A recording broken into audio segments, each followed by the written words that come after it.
Hey everyone, I'm Patrick Klepek, one of the founders and editors over at the video game website Remap, and I am delighted to be joined today for a little fireside chat. I don't have any actual fire. I should have worked on it. If I touch the outwards of the layout, maybe I can feel the warmth of the graphics around me.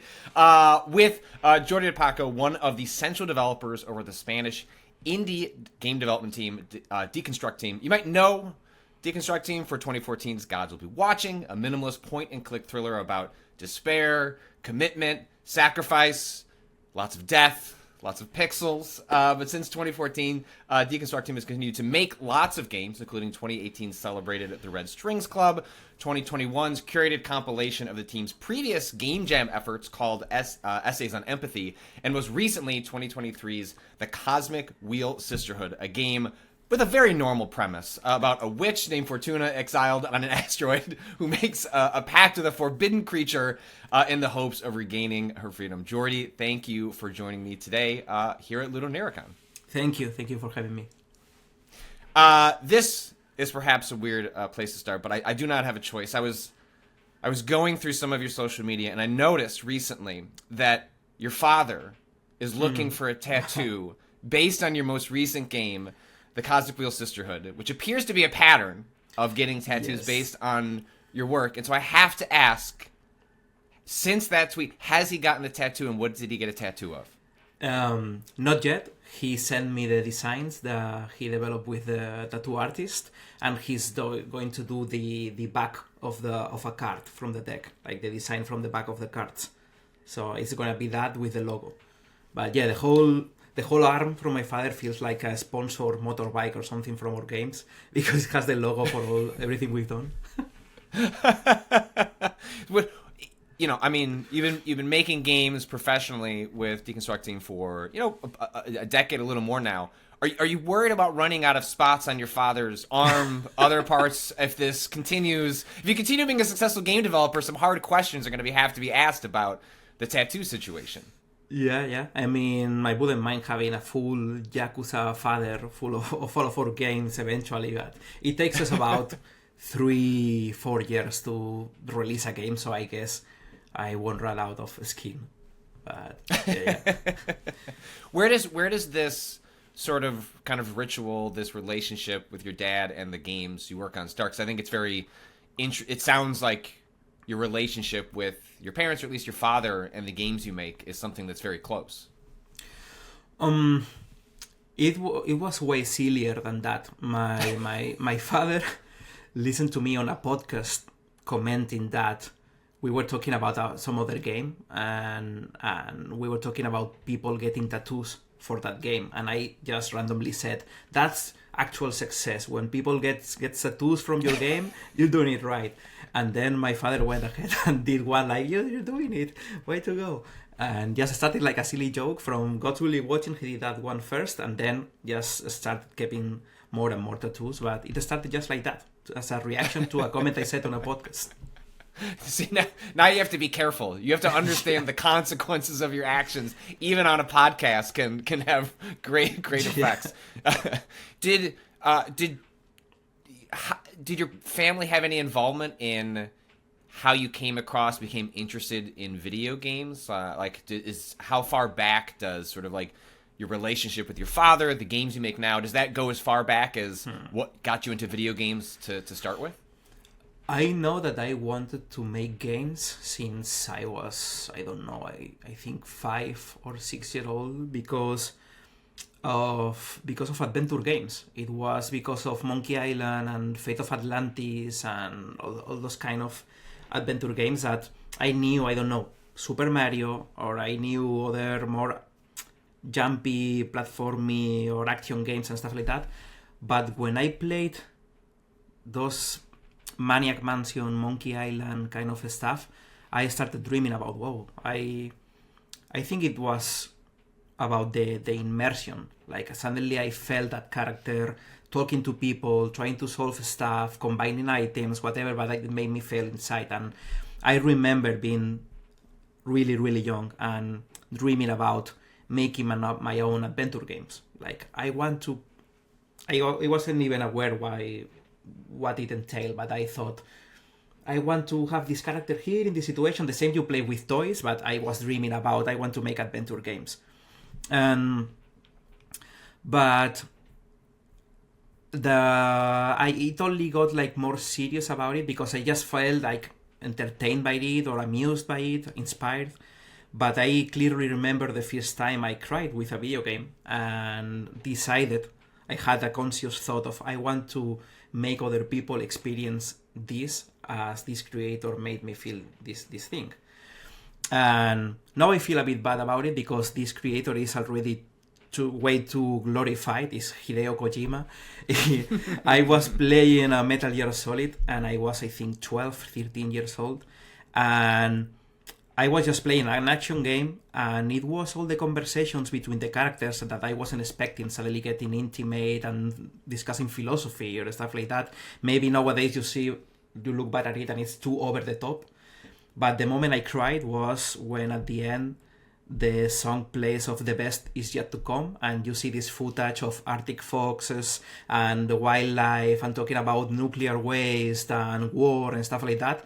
And I was a teenager and I was overwhelmed by it and started crying. I was like, wow, what is this? A video game can do this. And I thought, I want to do this for other people. That was like the moment that happened for me, that I really wanted to get into that.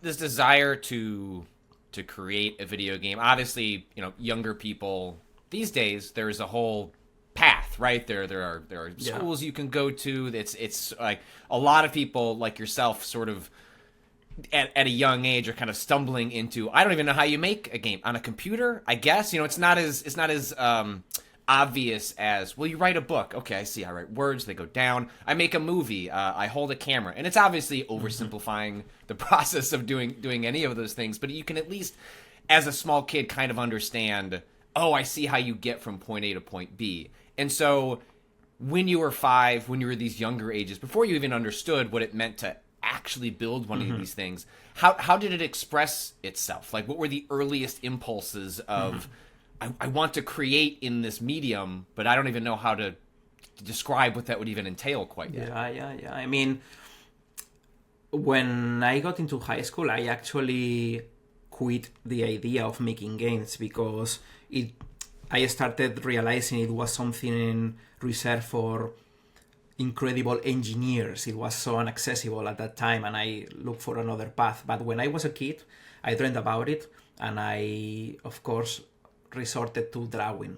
And I would design video games, and I would be at the school with a friend sitting right next to me with a notebook and asking them, what do you want to do now? And just drawing like a platformer section. Like, I want to jump over this. And I would draw the consequence of that. I was just listening to the input and just drawing all the sequence of what would happen. And that eventually would lead me to start directing role-playing games, tabletop role-playing games since an early age. I started directing them at 11, 12 years old, just getting together with my friends, like, let's play stories. And I would get a book and just loosely based on that, and I would just create. I mean, we can get a bit more into that later, but it really defined a lot my style of developing narratives, because since an early age, since I was a teenager, I got used to every weekend get together a group of friends and keep them entertained with characters and stories, and embed that with a system, with dice and stats and stuff like that. It felt like an early stage of video game design and narrative design, because you got a system and a story and players, and you needed to make it work. And it really shaped the way I design experiences for people, even if it's not at the same time like it is in role-playing games.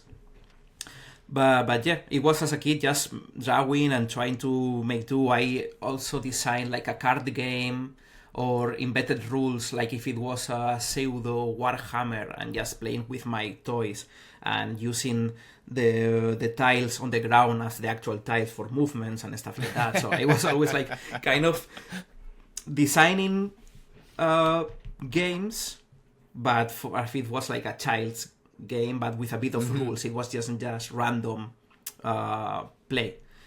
And yeah, I actually quit the idea of making games as a teenager, and it wasn't only until I was 23, 24 years old. That was 12 years ago when the Deconstructeam started. That I went through a whole different career path. I studied. You were a web developer originally, right? Yes, exactly. All my decisions led me to become a web developer, and I was a web developer for 5 years, working at 3 different companies, and I got my career and kept, I don't know, going up. But after 5 years, it felt like, because life... I can't do this for 30 more years? yeah, exactly like that. And I also felt like this is the first time in my life in which no one is asking me what I want to do with life, because it's always, what do you want to be when you grow older? What do you want to study? Going to university? Like these choices, like it's like character creation through your life. But eventually you are out of university, you got a job, and if you don't do anything about it, that's it. That's your job, and that's the path, right? That's the path, just your life. And I had like a life crisis. Like, if I don't do anything about this is what my life is gonna be, just from the office to the sofa, back and forth until I die, or I can change jobs or make cooler websites, but it's not my calling. And in that crisis, I asked myself, like, I only have this life. What is what I really want to do? And it was clear for me, it was video games. And after that realization, video games didn't feel like they felt when I was a teenager. Suddenly there were many options, many tools. There was this thing called indie games that wasn't a thing when I was a teenager. And I had Game Maker, and I had... You didn't need to learn C++ or complex engineering or anything. You can, on your own, at your home, download some software and create a game. To me, that was what opened everything, the path for making video games, and I just started making them obsessively because I did one. In fact, I decided I'm gonna try and make the smallest video game I can think of, because if I cannot do this, I cannot create my At least dream. you're shipping, right? Yes. It doesn't matter how small it is, but I can say that I did it. Yes, like if I eventually want to create my dream Final Fantasy, that was like a thing, I need to prove myself that I can do a small game.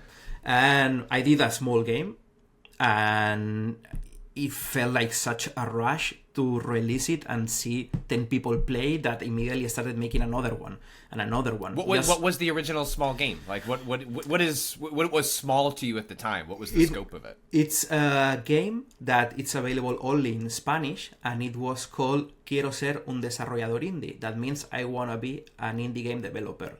It was... Extremely literal. I like it. But hey, yeah.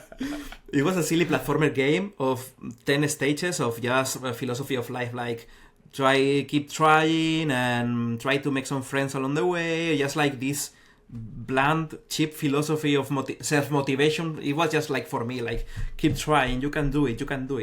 But I did it. I released a game, and people liked it and felt something with it, so I kept doing. Actually, our second game was a game named Deconstructeam. That's why the Deconstructeam is called like that, because someone told me, hey, if you want to do a lot of small games, there's a really cool way of doing them, and that is game jams. First time hearing that term. Nowadays we are sick of hearing the term game jam, but it was like, have you heard about LudoNarraCon? And it was like, oh, what is that? Is it really possible to make a game in a weekend? Okay, let's try it. And I tried it, and it was possible. The rush was bigger, like, no, I can make games in just a weekend. This is amazing. Were you doing it with any creative partners at that point? Or was this still mostly that was just solo endeavor? Yeah. I started just on my own, because in the past I had like some bad experiences in the meaning that, like, feeling disappointed, like trying to get together a lot of people to do some creative endeavor, and eventually you are able to blame the lack of commitment from the others or whatever for that not happening. And when I tried it with video games, I said, I don't want to be able to blame anyone. I am the only one to blame and the one responsible for making this happening, so I'm going to start on my own. And I did the first one and the second one, and I proved to myself, okay, I can do this. And this is actually how the Deconstructeam was created, because I started making those small games, and at that time, Marina, who is the art director from Deconstructeam, Marina Gonzalez, we were in a relationship together, and she was studying fine arts at that time, and she noticed that my games were pretty ugly or not really. Oh no, there's programmer art everywhere in this video game. Exactly. I was like, I think there's something in here, but maybe with a little bit of art, it could be better. Maybe with a little bit of I have a 7-year-old, and it's very clear she has a natural talent for drawing, which I do not. Words come easy to me, drawing does not. And every time she's like, "Dad, you can do this." I'm like, "Kiddo, I've got 40 years of evidence that I can't, but I love that you think that I can, and I appreciate your optimism." It was something like that. And basically she started helping me with the art, and she discovered that she loved making video games too, because it felt like because at the time that she was trying for animation or illustration, design, but really nothing didn't click with her. And when trying video games, it's like, wow, I love putting art in there and seeing it move and how everything becomes like a collaborative effort and stuff like that. So we started making games together. And at that time, since she was in fine arts, some friends from university started helping us, and it started being Deconstructeam like some sort of people who get together in the garage to play some music. But sometimes some artists helped, some others didn't. People came and went. But Marina stayed there through the whole process. And the other essential part from the Deconstructeam, which is Paula Ruiz Fingerspeed, our composer, which is like the three of us are the core team of the Deconstructeam, found us in a very similar way as Marina did. We were publishing our games in a Spanish game dev forum, and Paula noticed that all of what we did was silent browser games. I like how like so many of your early creative partners are.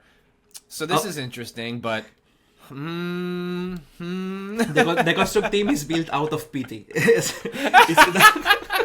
There's a little bit of sadness in like each of these stories, but obviously it's worked out given that the core team has stayed together so long. But it's just such a unique way to have a team that's lasted this long come together, because none of this is the traditional hiring process. This is people just sort of finding one another at early stages in something that's not even a career yet. It's you aspire that it could be a career, but you're just trying to kind of grasp onto anybody that you can resonate with to try and make something with one another. So the idea that each of you came from kind of different disciplines to all create a pyramid together is really interesting. Yeah, and I mean, what you say about not being, I mean, the pipe dream of it becoming your actual job, it was like that. At the beginning, we just felt like we liked doing that, and we didn't have like high hopes of actually making it, but we loved it, so we kept making small games, and that's it. And we were thinking, our philosophy was like, if we eventually want to even be able to dream about this, we need first to develop our skills and just keep making better graphics, better narratives, better music, better everything, and oil the machine and become a proper team. And it was only after a year that we started making game jams. I was expecting that it would take like 2-3 years to actually get there. We casually released for a LudoNarraCon Gods Will Be Watching. That for us it was just like it was the game number 13, just like a random entry in our endless output of small browser games. And we were already making 2 more games. But we had to stop because suddenly Gods Will Be Watching went viral. And a lot of press sites started covering it, and people playing it in forums, talking about it in social media. So it was like, well, we did hear something accidentally, but something happened. We need to understand what and bet on that. And actually it was, we didn't have any other doubts about it when we were barely trying to put together a crowdfunding, because at that time our means weren't like, we needed a crowdfunding to buy computers, because some of us were working like, some days were like, I cannot work today because my father needs the laptop, stuff like that. So we didn't have our own equipment. So the crowdfunding was just to get our own computers and stuff like that. And we were in the process of assembling that we received a mail from Devolver Digital. And I wasn't even aware who Devolver Digital was at that time. They already released Serious Sam and Hotline Miami, of course. But when I checked on them and I saw Hotline Miami, I was like, oh my god, Hotline Miami, I love this. And I started dancing on my living room. And yes, and it was a pretty straightforward email. It was a single line from Devolver Digital, an email that arrived and said, hey, we like what you do and we would like to work together. And that's it.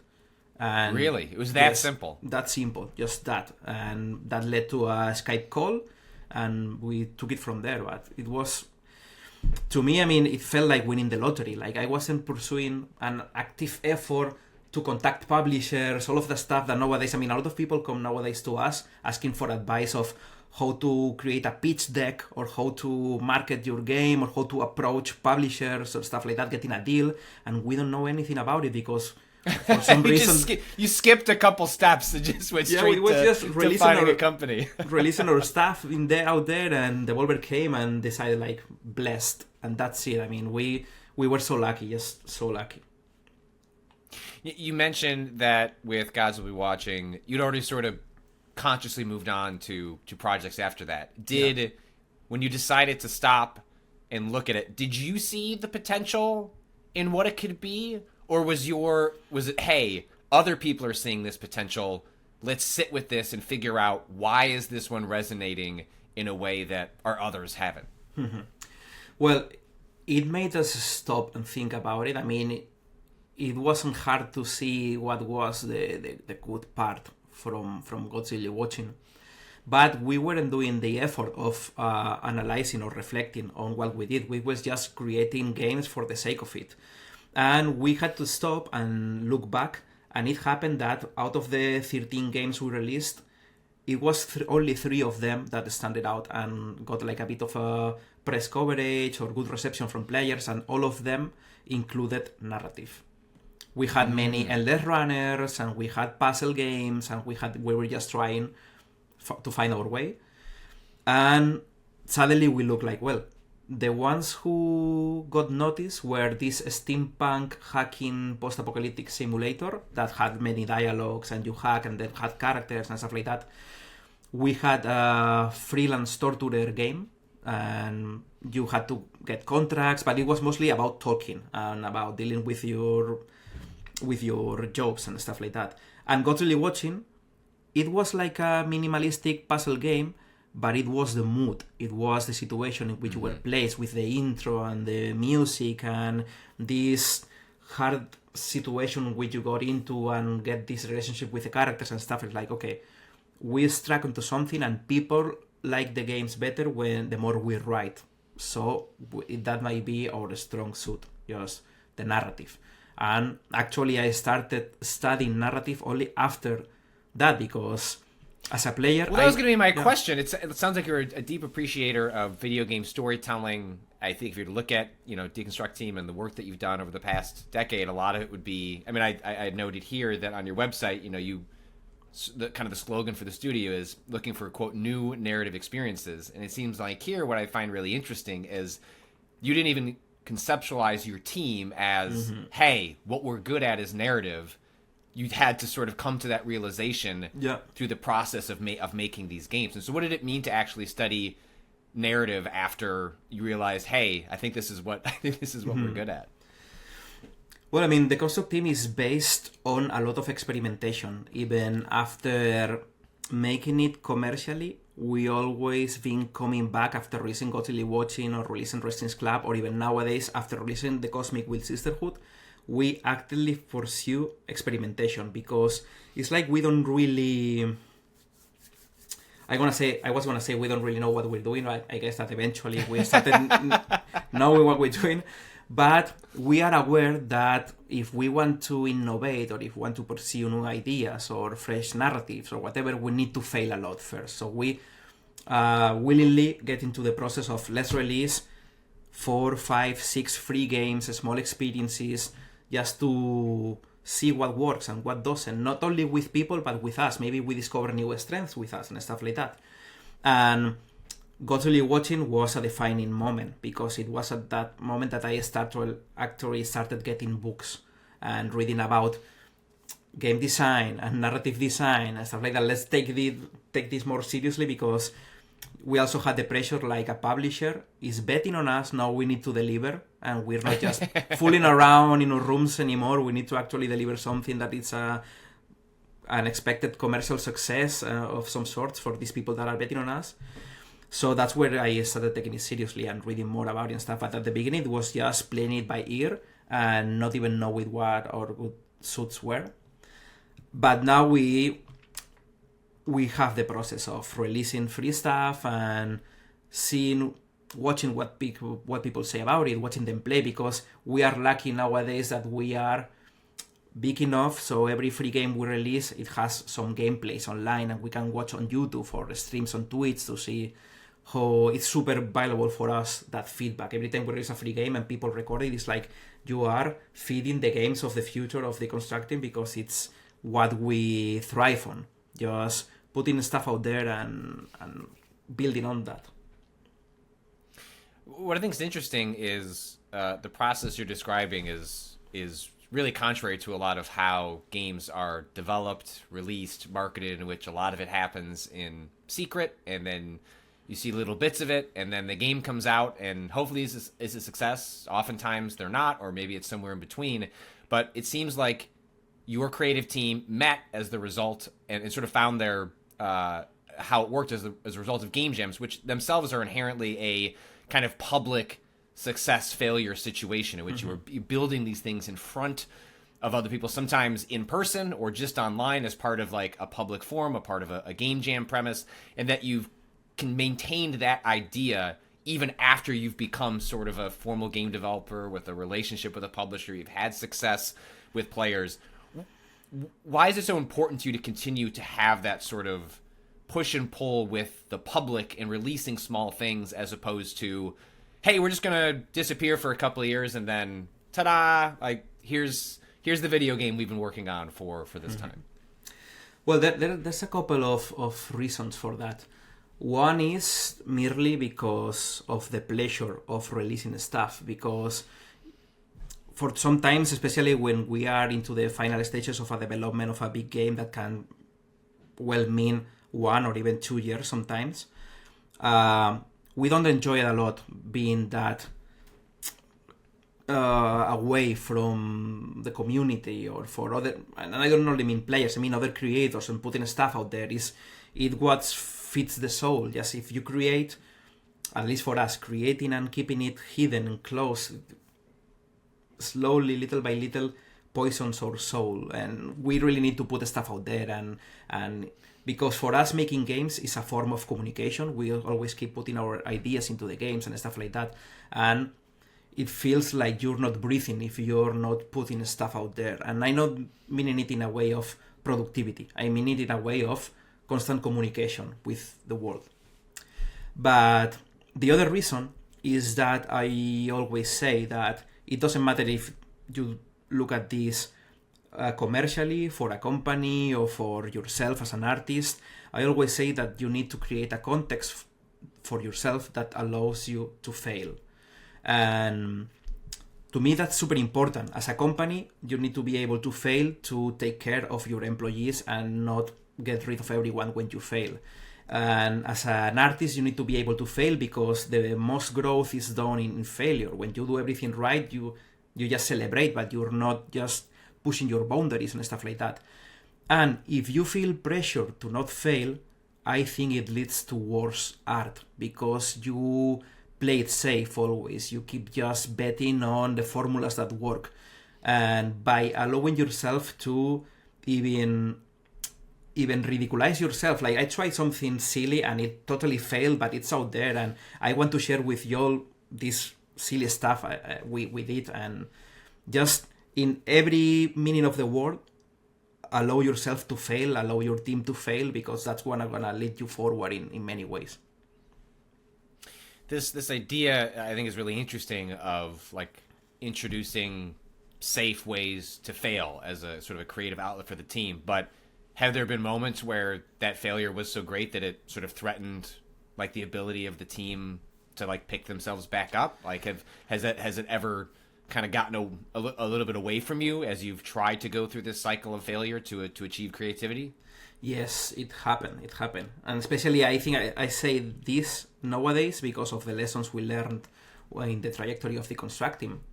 Because after releasing Gods Will Be Watching, we saw more money together what we saw in our whole lives.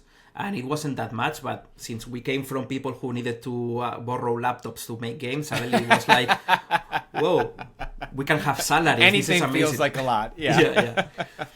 So we thought, we are a game company now, and we rented an office, and we expanded the team, and we got into a really ambitious project right off the bat without this part of experimentation before that. It was just like immediately after Gods Will Be Watching, into a new big game with an office that we never had and stuff like that. After a year, we ran out of money, and the game was nothing near interesting. It was really, really hard to be in that situation, and we needed to. I mean, it didn't have like a single minute of gameplay. Like we went so ambitious that the game was nothing to be ready, not even close. And we had to close the office down. We had to go back to being just the three of us, with the disappointment that means and the damage that means for people that you brought into the team. So we learned about that responsibility in that time. This was 2015-16. And we ran out of money. We spent a lot of money in that, and we thought, okay, we failed. We achieved our dream, and when we made it happen, we just burned it, trying to become a company and trying to become bigger and following the capitalist vision that when you get money, you need to bet to grow and stuff like that. But the thing is that throughout this year that we were running the company into the ground, we never stopped joining game jams. So it was during that time that we casually made Zen and the Art of Transhumanism. That was what became the pottery section of the Wrestling's Club later. We also did Supercontinent Limited, that was the impersonating people on the phone part of the Wrestling's Club. And we also had a small unreleased prototype of bartending. And since we were in a desperate situation, we started just joking about it, like, what can we do to get out of this? And we just saying, let's put together our most successful free stuff and make a game out of that, and what would we do? And it started as a joke. What if we put together the pottery, the bartending, and the phone calls? And how would that even work? Just laughing about it. And it was just making the jokes about it that I had to say, everybody, just wait, because this is actually super cool. I need to write it down. And I wrote it down, and I created a pitch, and Marina created some mock-ups in a day, and the next day we sent it to Devolver, and we said to them, we have it. It's a cyberpunk game about pottery, bartending, and impersonating people on the phone. And only with that sentence, without looking at the document or the mock-up or anything, they said sold. And we got it just like that. Like, it was that random pitch that it was a miraculous recovery for us, because we were in the process of just thinking, we need to go back to live with our parents, we need to find jobs. We were in that situation, and it was just betting on that desperate pitch that the Wrestling's Club happened, got funded, and we released it, and it was a bigger success that we were expecting. But after that success, we saw ourselves again with a lot of money, and we decided, okay, let's not get an office, let's not make the team bigger, let's use this to be able to make games in a healthier way, with less rush, just enjoying experimentation, enjoying the craft. And eventually it led to Essays on Empathy, and after that it led to the Cosmic Will Sisterhood. And since that point on, with that philosophy of create a context that allows yourself to fail, we've managed to stay afloat for a decade making these small games. I mean, it sounds very much like the original process that brought the three of you together is ultimately what saved you in a moment of trying to do something that maybe the three of you just weren't capable of doing. Yeah.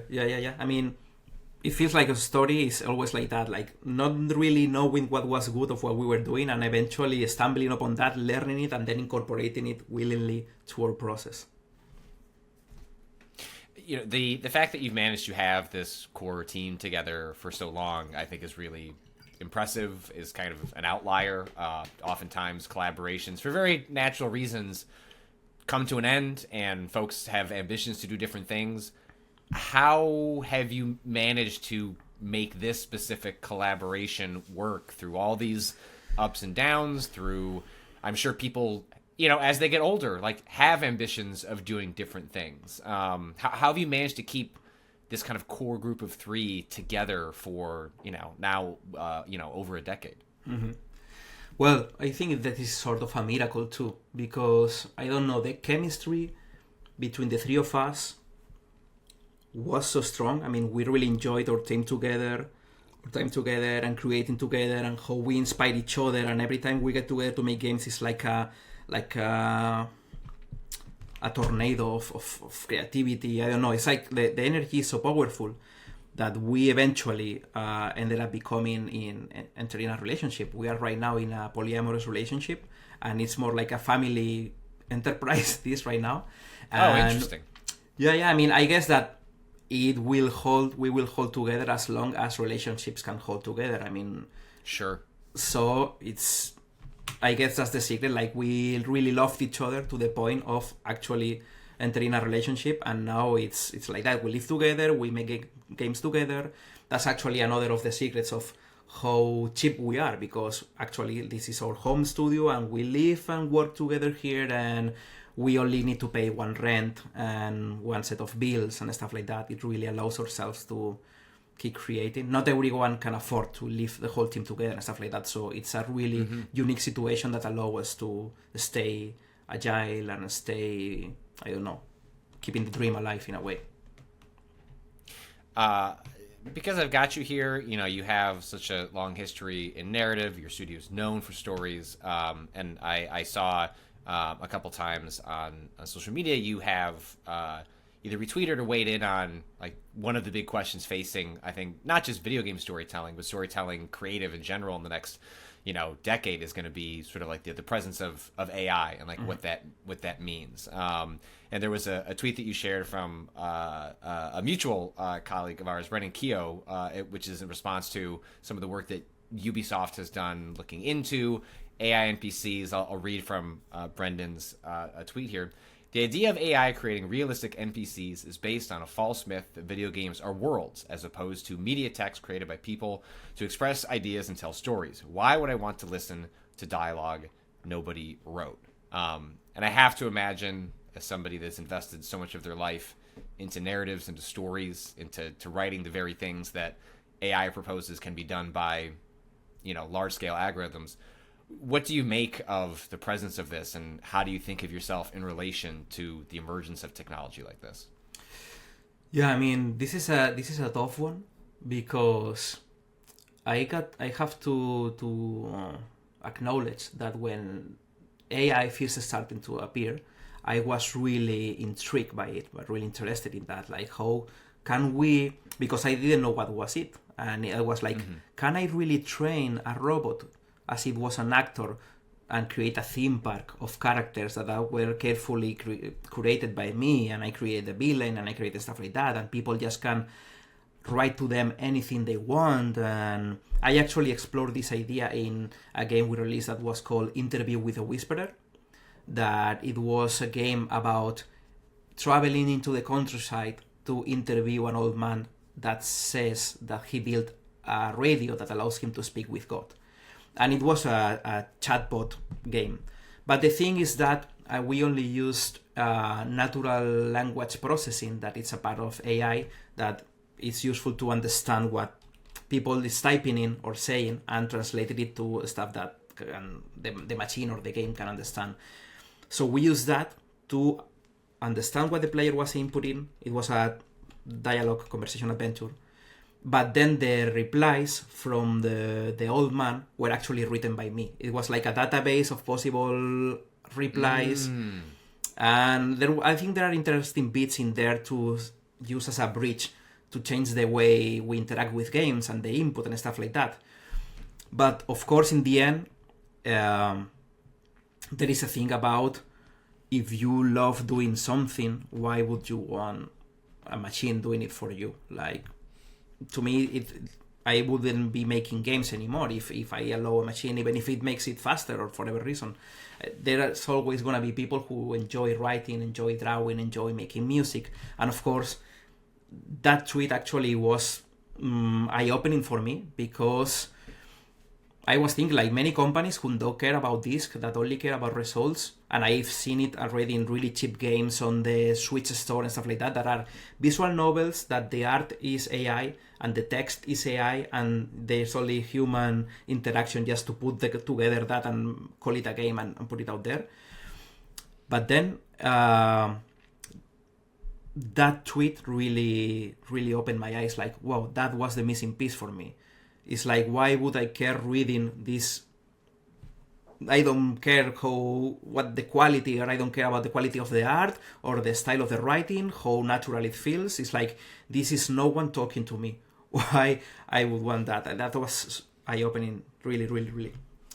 So what I think is that we're not gonna be able to fight it, I think, because in the end the shots are gonna be called by Ubisoft and big companies like that, that if they find that they can save many bucks just putting, I think that already, for example, Prince of Persia, the last one, has some AI voice acting for minor NPCs that they didn't hire actors to do the voice acting. Mm-hmm. And when you play, you can really feel the pitfall there, like, oh, this is dead. Suddenly I'm not receiving anything from it. So I guess that it's bad news for art in a way, since the companies were only hiring artists because there was no other option for them. But it's weird. I guess that we'll just need to power through it in a way, and just trust that, maybe be more selective in what we consume. Like, we need to be aware that if we want to read a book by a person because I'm interested in the human experience of that person, if I want to read a book written by an AI because I was just to disconnect my brain and get words through it. So I don't know. Well, and it seems to,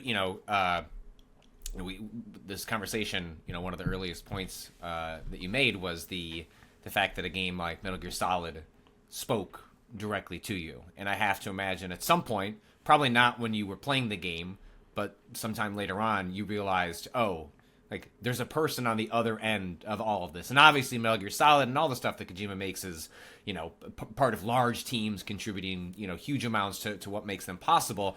But there's a pretty strong, through line between a lot of Kojima's aesthetic and something like Metal Gear Solid. And, I can imagine your response to something like generative AI, and then also having had this turning moment with video games as a storytelling delivery system, the kinds of stories that can be told in video games, and then realizing there's a person on the other side of that, that creates a very powerful tension, I imagine, especially as a creator.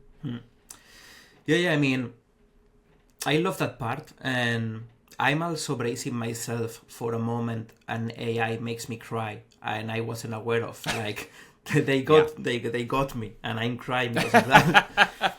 But still, I wouldn't be able to defend it, because even if I was really interested in AI and investigated it, because it felt really, really, really interesting at that moment.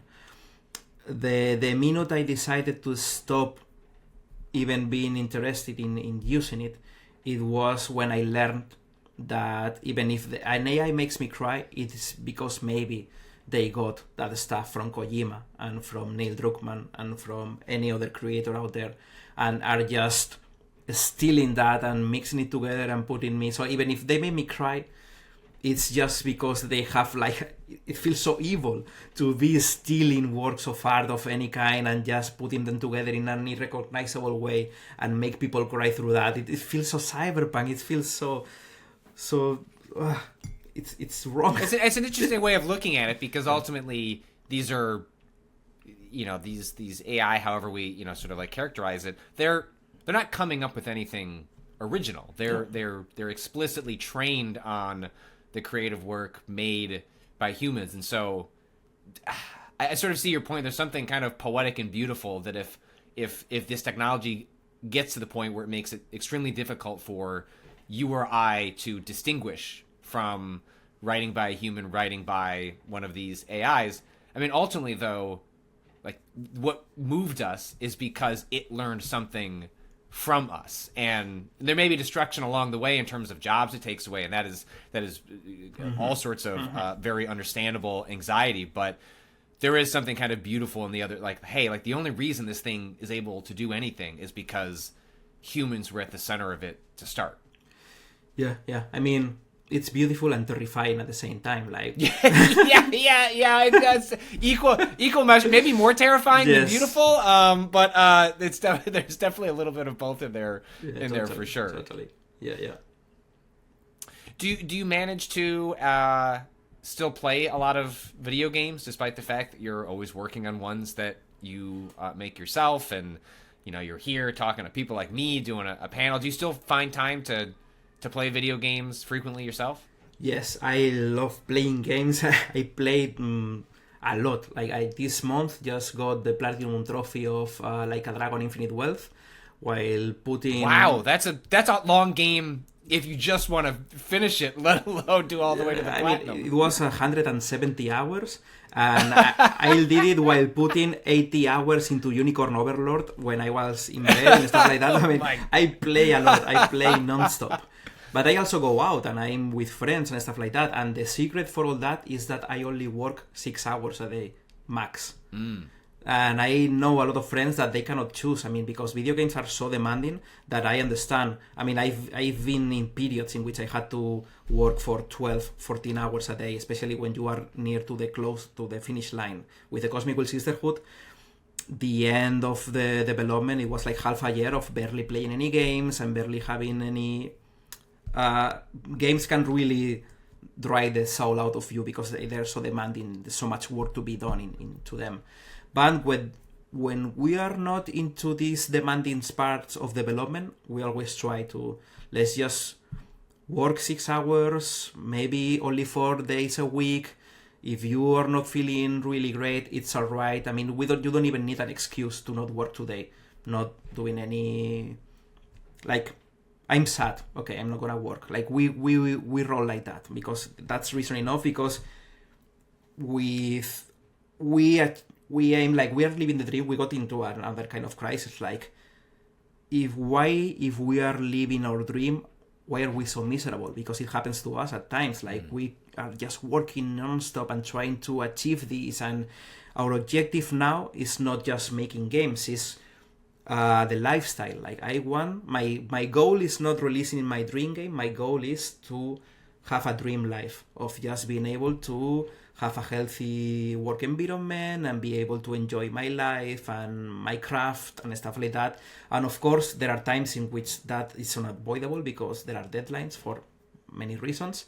But until that point, we use the money we have, instead of for being more ambitious and hiring more people or spending more budget into making a bigger game, we use it to be able to extend our development times, development cycles, and allows ourselves to a healthier whatever, because I love games and I don't want to quit playing them to make them. So that was basically it. How did you arrive at the 6 hours number? Is that something that you've learned over time? Is like, this just seems to be the best way for us as a team to be creative? Where did you arrive at that point where it's kind of 4 days a week, 6 hours a day as the thing that makes the most sense for Deconstructeam? Well, the thing is that the three of us, we don't work with schedules. Many times we are not the three of us working at the same time. We work by objectives. Like, we know that by the 15th of the next month, we need to deliver this stuff, and each own. If you feel inspired tonight and want to spend the whole night writing because you are enjoying it, that's the more important part, that you are enjoying it, just go at it. But the 6 hours to me is basically because when I found out that when I'm more productive is the moment I wake up early in the morning, I start working, and I stop when I need to go cook for everyone. So it's just whole morning of nice work, answering mails, anything that I need to get done, and then I enjoy some cooking with, and after that it's like the whole day, the whole rest of the day. Because I noticed that after lunch I was always in the computer like this, looking at emails and stuff like that. So I just removed that part. It wasn't really useful in any way. So that was for me. Has as a result of that, did you have a specific sort of, I don't know, creative process where like I like to sit here with this cup of like, do you have like a step A, B, C to get into? I'm making the game mode, I'm writing, like I'm designing, or is it a little more flexible than that? Well, to me, it's playlists. Like many times, I spend an embarrassing amount of time, maybe a couple of days, just creating the playlist for a project because I'm just exploring music and jumping from link to link and hearing artists and whatever feels like the right mood for the project. I keep adding them. And when I had that weapon, that secret weapon, it's like anytime I need to instantly get into that mood, I hit on that and I can easily start working again. But yeah. And many times the first hour is just listening to that while I read to what I developed so far. Just getting familiarized with the content again, checking my notebook and stuff like that. And then I'm greased enough to start going at it again. And many times I find myself just spending an uninspired morning just looking at the content and hearing to that music. And that's it. And I don't put a single letter down and not a single dialogue written. But I still consider that working because the ideas are kind of fermenting in my mind. I'm kind of developing the themes, and eventually that would lead to putting that dialogue line down. But it took a bit of time for me to not feel guilty about spending a whole day just listening to music and thinking about the project, because I only felt progress when I was able to show a page like this is progress. But now I consider progress just inhabiting the project for some time. And does some of that, you mentioned having a notebook, like what is your relationship between like the work you do being kind of like physical, something like a pen, paper that you're holding, versus being on a computer and, ultimately translating it to the way that most people will experience it? But do you find yourself trying to draw away from the computer at all to like spend time in conceptualizing the worlds you're building? Yes. I mean, I never create in front of the computer. Like, even if it's just for 15 minutes, if I need to decide how a scene is going to play or how I'm going to solve anything, I take my notebook and I go out. I go to a cafe, or I go just to the balcony, or I stand up in the kitchen if I don't have a lot of time. But I always move away from the computer because the computer for me is a machine that demands my attention in many ways, many notifications, a lot of stuff going on here, or maybe I'm just moving the mouse and looking at the cursor like an idiot because sometimes I look that. So it's just, let's get away from here and just look at the birds, look at the clouds, smell the air, whatever, see someone walking through the street, and that's a better mood for me to create. And when I got it, I come here and I can get again into the work time. Well, we are winding down to the end of this wonderful chat, but what are you working on now? What can you say? What are you noodling on? I know that you're probably this is after the Cosmic Wheel Sisterhood, so I assume you're sort of in that process of doing kind of the rapid fire game jam experimentation. Like how is that going as you figure out whatever is the next big thing for the team? Yeah. I mean, we don't have any NDAs right now because we haven't signed anything. Because we willingly go into experimentation again. And what we are doing different this time is that we are collaborating with another in the studio that is called Selkie Harbor, and we wanted to try new stuff. And I am not a great engineer, as I was drawn away from my dreaming when I was a teenager and stuff, and I do my games with Game Maker with the knowledge I have from being a web developer and stuff, and the 3D realm escapes to me. I cannot make games in 3D for the life of me. I tried, and I don't understand how to develop in 3D. And Selkie Harbor, they are a couple of They are Manon, who's an animator, great animator, and Guillermo, who is comes from the AAA industry and develops in Unreal. And they have a lot of muscle to create worlds in 3D with a lot of nice stuff. And we are in the process, along with them, on how to translate the visual identity and the narrative identity and the kind of designs we have to 3D. The Deconstructeam's essence, just they are helping us bring it out to 3D. And if you go right now to selkieharbor.itch.io, you have there 4 or 5 experiments we've done so far, like being hired as the driver of a garbage truck in a private island, or you are just in a limbo and being resurrected by a seal that tasks you with building cairns for some reason. And we have another game about being a photographer and having to put together a charity calendar for some astronauts, and just trying to find our way through the 3D realm. So that's what we're doing right now. So expect in the future, maybe 2 years, 3 years from now, that the next commercial thing from the Deconstructeam is probably going to be something in 3D. Excellent. Well, myself and everyone else will be looking forward to seeing what you arrive at.